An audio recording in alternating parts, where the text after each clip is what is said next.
Good morning, calculus folks. In this video, there's nothing really new. Well, there's nothing new. I'm just answering some questions that I received by email, and I'm going to post this video. The questions are in section 7.1, and the first one is to look at problem 13, which is find the total area enclosed by the functions f and g. And you probably can't see them there, but there are two functions, f and g. F of x is 2x squared plus 5x minus 3, and g of x is x squared plus 4x minus 1. The very first thing that you have to do to solve this problem is to graph those two functions. And so, magic. There's Desmos' graph of them. And I want to know the area enclosed by them. This region here is not enclosed. Over here, that's not enclosed. The only region enclosed by them is this region in here that I'm shading.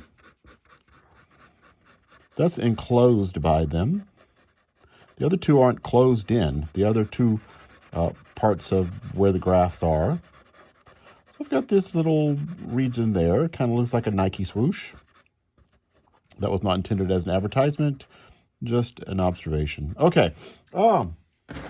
So in order to find that area, I'm going to look at what a typical rectangle looks like. There's a typical rectangle. I'm going to use vertical rectangles. They're not horrible, and they're easy in this case, actually. And so the area of that rectangle is going to be its base times its height. Its base is the little thin slice that we're making of the region that's dx, and the height is going to be whatever the top function is, and the top function is that one, x squared plus 4x minus 1, minus the bottom function, which is this one. Just keep track of which one is the top function and which one is the bottom function as you graph them. X squared plus 4x minus 1 minus 2x squared plus 5x minus 3 is the height. So the area of that one rectangle is this thing, x squared plus 4x minus 1 minus 2x squared plus 5x minus 3 dx. Add them all up, all the rectangles that would go in here, like a rectangle here and a rectangle here. Add up all those rectangles. Take a limit, that's a Riemann sum. The integral is the limit of a Riemann sum, but I need to find A and B. I need to know the 2 points where those curves intersect. I just need to set them equal to each other. Now, where does this curve, 2x squared plus 5x minus 3, equal this curve, x squared plus 4x minus 1? Subtract everything, so everything moves to the left. I got x squared plus x minus 2 equals 0. Solve that quadratic. It has two solutions, x equals negative 2, and x equals 1, so that must be at negative 2 to 1, and that would give me the area. Now, we haven't been evaluating those. I imagine the back of the book evaluates them, so if it's the evaluation that is messing you up, you can email me and we can walk through that evaluation. Okay, number 19 was the other question I was asked.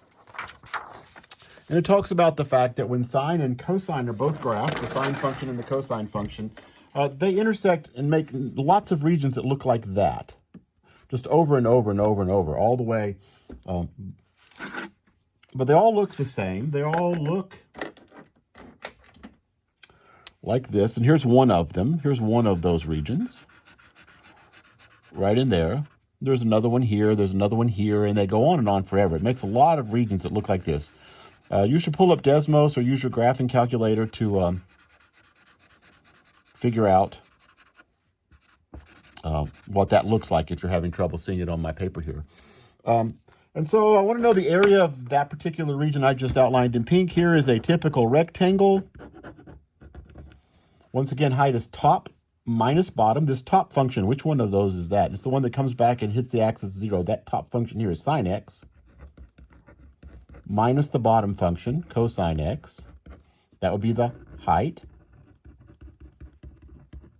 The width is, of course, dx. And I'll integrate that.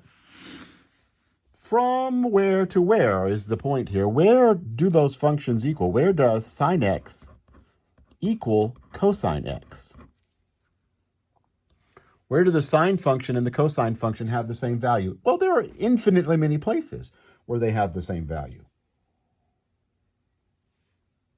If you don't believe me that there are infinitely many places, just graph the function y equals sine x minus cosine x and see how many times it hits the axis. Lots of times. So this just relies on a bit of unit circle memory. Where's the first place? So there's 0. Where's the first positive angle where sine of x and cosine of x are the same? And that is at pi over 4. I just wrote a 2, pi over 4. Because the sine of pi over 4 and the cosine of pi over 4 are both square root of 2 over 2. Now, the next place where they are both equal is someplace where they're both negative. Right? The sine x and the cosine of x have dipped below the axis. Where is that? And in the unit circle, that's over in the third quadrant if the sine and the cosine are both negative.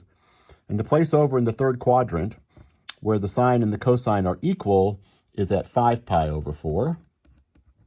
That I'm sorry, that's just a bit of unit circle memory. Where do the sine and the cosine equal? Now, I assume that the evaluation of that was not the problem. If it is, shoot me another email and we can talk about the evaluation of that. That's all the questions I got. I told you we're not doing anything new. If somebody has questions that I haven't answered, or if you have questions about 7.3, I'm sorry, we haven't done 7.3. If you have questions about 7.2, let me know. Have a good weekend.